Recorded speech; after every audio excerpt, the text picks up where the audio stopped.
Listen to me closely, because I am only going to say this once, and I need you to be wide awake for it.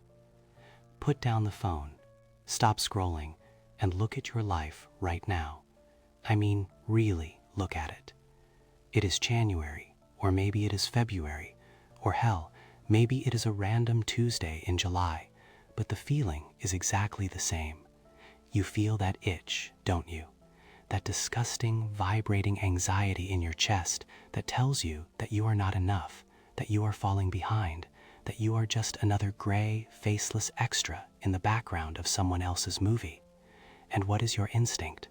What is the very first thing your programmed rat brain tells you to do to fix that feeling? You reach for your wallet. You think about buying something. You think about the new year. New me lie, even if it is the middle of the summer. You are programmed to believe that transformation is a product you can purchase off a shelf.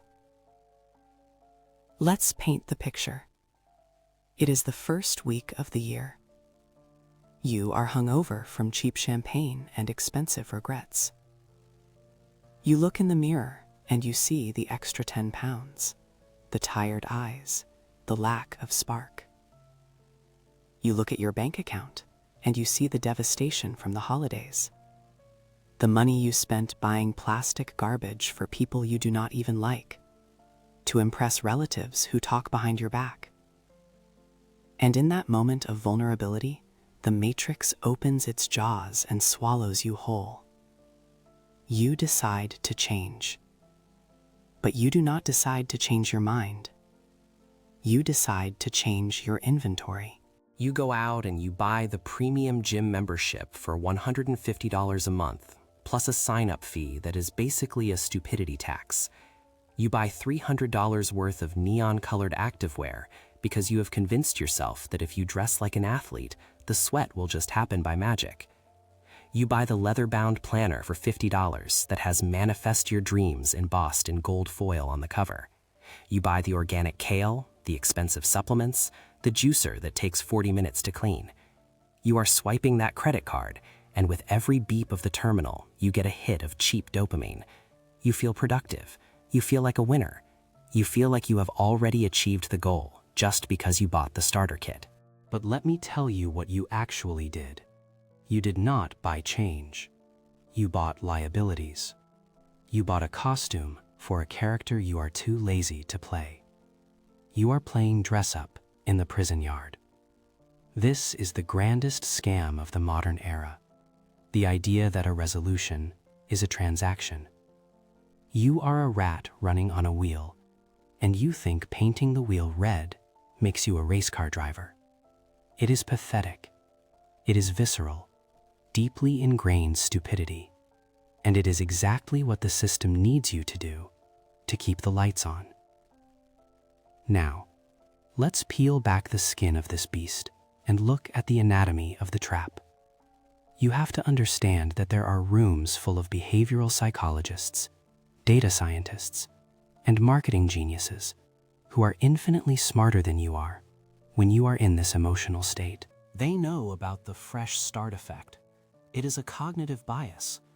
They know that when the calendar flips, you are desperate to dissociate from the old you who was lazy and broke. So they package hope and sell it to you at a 4,000% markup. Look at the gym industry. This is the most brutal example of financial harvesting in existence. Do you know that most commercial gyms operate on a business model that requires you to fail? If every member who paid actually showed up, the fire marshal would shut the building down in 10 minutes. They are banking on your failure. They are betting on your weakness. They are selling memberships to 5,000 people for a facility that holds 300. They call you sleeping members. You are a donation stream. You are a philanthropist for a corporation.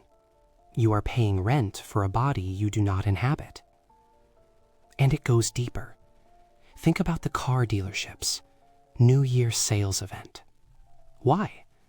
Because they know you want to project a new image of success to your neighbors. You drive off the lot in a brand new SUV that costs $65,000. You signed a lease that shackles you for 36 months, or a loan that enslaves you for 72 months. You think, this is the year I look like a boss. No, this is the year you cemented your status as a beef cattle for the banks. You are driving a depreciating liability that loses 20% of its value the second the tires touch the public road. You are paying interest on an asset that is rotting away. And for what? To signal to other rats that you found a slightly bigger piece of cheese? The billionaires, the true sovereigns, they do not care about the model year of their car. They care about equity. They care about ownership. They care about freedom. But you care about the new leather smell, which is actually just the smell of glues and polymers off-gassing, literally the scent of your own financial suffocation. Let's get into the cold, hard, cruel mathematics of this, the napkin math that should make you vomit your breakfast. Let's take two subjects. Subject A is you, the typical resolution junkie. Subject B is the sovereign mind. It is January 1st. You both have $2,000 of disposable income to start the year. Subject A, that's you, goes to the mall. You buy the Apple Watch for $400 because you need to track the steps you are not going to take. You buy the new wardrobe for $600. You sign up for the premium meal delivery service that costs $800 a month because cooking is too hard. You are down $2,000 immediately, and you have added recurring monthly liabilities of another $1,000. Subject B takes that $2,000 and puts it into a low-cost index fund, or buys fractional Bitcoin, or pays down high-interest toxic debt. Subject B wears the same old t-shirt and goes for a run outside on the pavement, which is free. Subject B cooks eggs and rice, which costs maybe $2 a meal. Fast forward 10 years. Your Apple Watch is in a landfill, leaking lithium into the groundwater. Your clothes are rags. You have nothing to show for that money except old Instagram photos. Subject B, that $2,000 compounded at a conservative 8 to 10%, plus the monthly savings of not buying stupid garbage, has grown into a down payment on a rental property or a portfolio that generates passive income. You spent your future to look rich today. Subject B starved his ego to be free tomorrow. It is not just about the money, it is about the cost of opportunity.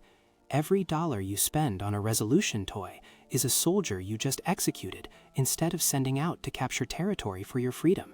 You are killing your own army. This brings us to the most painful realization, the one that is going to hurt your ego. And I want it to hurt. I want you to feel this in your gut. You are a premium poor. You are the most profitable demographic for the system. You are not destitute. You have credit. You have a job. You have cash flow. And that makes you the perfect prey. The system loves the premium poor because you are educated enough to sign the contracts but too stupid to read the fine print. You are the one buying the Peloton that becomes a $2,000 clothes rack.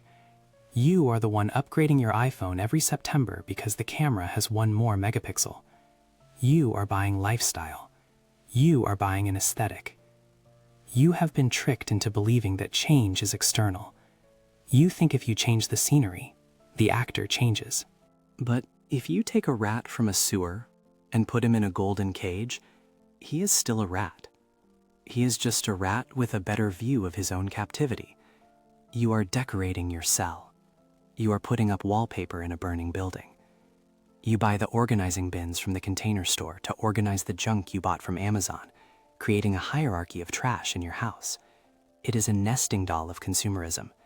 And every time you buy something to fix your life, you are admitting that you do not have the internal fortitude to fix it yourself. You are outsourcing your discipline to a product. You think the yoga pants will do the yoga. You think the Rosetta Stone software will learn the language. It won't. The dust gathers on those things. And that dust is the physical manifestation of your mediocrity. So how do we get out?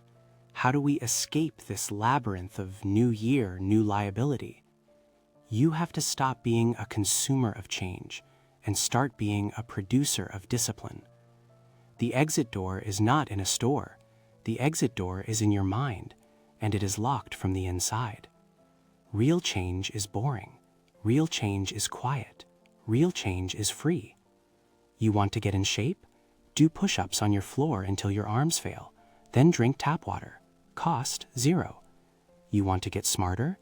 Read the books you already own or go to the library. Cost $0. You want to save money? Stop buying things to impress people you hate. Cost negative. You actually make money doing this. You need to adopt the philosophy of sovereign minimalism. This does not mean you live in an empty box. It means you strip away every single thing in your life that is not an asset or a tool for your liberation. You look at that subscription service and you ask, is this making me free or is this keeping me comfortable in my slavery? If it is comfort, you cut it. You cut it with a knife. You have to become addicted to the subtraction, not the addition. The system screams more, buy, upgrade. You need to whisper less. Here is your pact. This is the secret covenant we are making right now. You are going to stop waiting for January 1st. January 1st is a trap. It is a marketing construct. The only time that exists is right now. You are going to kill the new year you and birth the sovereign you. And you're going to do it without spending a single dime. In fact, you are going to punish your consumerist impulses. Every time you feel the urge to buy something to improve yourself, you are going to take that exact amount of money and transfer it to an investment account that you cannot touch. You are going to tax your own stupidity. You want that $200 pair of sneakers? Fine. Transfer $200 to your brokerage account first. Can't afford to do both? Then you can't afford the sneakers.